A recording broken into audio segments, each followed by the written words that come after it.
মৌমিতার খাদ্যবিতানে আপনাদের সবাইকে স্বাগত জানিয়ে শুরু করছি আজকে সজনে শাকের রেসিপি।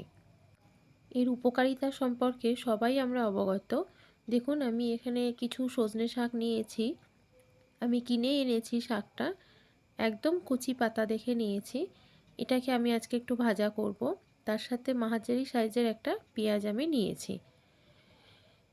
এবার আমি সজনে শাকগুলো ছোট ছোট করে কাটবো। সজনে গাছের পাতা, ফুল, ফল তিনটেই খুব উপকারী। তো আমি এখানে ভাজার জন্য কিছুটা সজনে শাক নিয়েছি। দেখুন, এই শাক যেমন রক্তাল্পতা দূর করে, তেমনি অ্যালার্জি, শিশুদের সর্দি কাশির থেকেও বাঁচায়। আবার ডায়াবেটিস রোগীদের ক্ষেত্রে খুব উপকারী একটা পাতা। আর উচ্চ রক্তচাপ কমাতেও খুব উপকার। এবার আমি পাতাগুলোকে বোটা থেকে খুলে নিয়েছি, কারণ আমি ডাল সমেত এগুলোকে দেব না। একদম কচি পাতা বলে একটুখানি করে কুচিয়ে নিয়েছি যতটুকু সম্ভব, এবং পাতাগুলো খুব নরম বলে অতি সহজেই মিশে যাবে। দেখুন, এবার কড়াইতে আমি 2 চামচ মতন সর্ষের তেল দিয়েছি। এবার এতে আমি একটু কিছু ফোড়ন দেব। আমি এতে সামান্য একটু মেথি ফোড়ন দিয়েছি, কারণ মেথিটাতে খুব সুন্দর একটা গন্ধ বেরোয়, আর মেথিটাও স্বাস্থ্যের পক্ষে ভালো। অল্প একটু মেথি দিয়েছি, আর একটা শুকনো লঙ্কা আমি কুচি কুচি করে দিয়েছি। এবার পেঁয়াজগুলোকে মিহি করে কুচিয়ে নিয়ে আমি তেলের মধ্যে দিয়ে সামান্য একটু লালচে করে ভেজে নেব। দেখুন, পেঁয়াজগুলো হালকা ভাজা হয়ে এসেছে, নরম হয়েছে।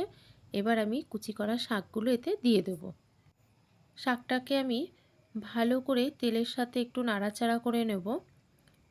দেখুন, নিচের পেঁয়াজগুলোকে আমি ওপরের দিকে তুলে দেব। আমি আঁচটা মিডিয়ামে রেখেছি, নাহলে শাকটা আমার পুড়ে যাবে। আমি ভালো করে নাড়াচাড়া করে এতে একটু সামান্য হলুদ আর একটু লবণ দেব। অবশ্যই লবণটা মাপ বুঝে আপনারা দেবেন, কারণ শাকটা কচি থাকলে খুব সহজেই অল্প একটু হয়ে যাবে ভাজলে, এবং তাতে লবণের পরিমাণ বেশি হয়ে যেতে পারে।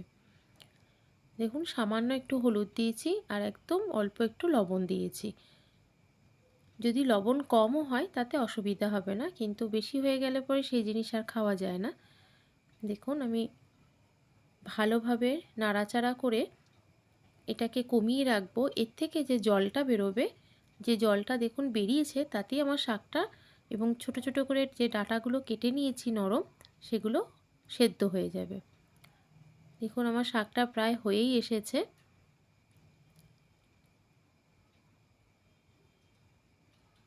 আর একটু নাড়াচাড়া করে আমি শাকটাকে পরিবেশন করার জন্য নামিয়ে নিতে পারবো।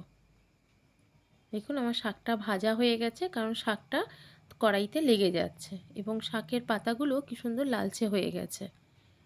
দেখুন, আমার শাকটা পরিবেশন করার জন্য একদম তৈরি হয়ে গেছে। তো কেমন লাগলো আমার রেসিপিটা অবশ্যই জানাবেন।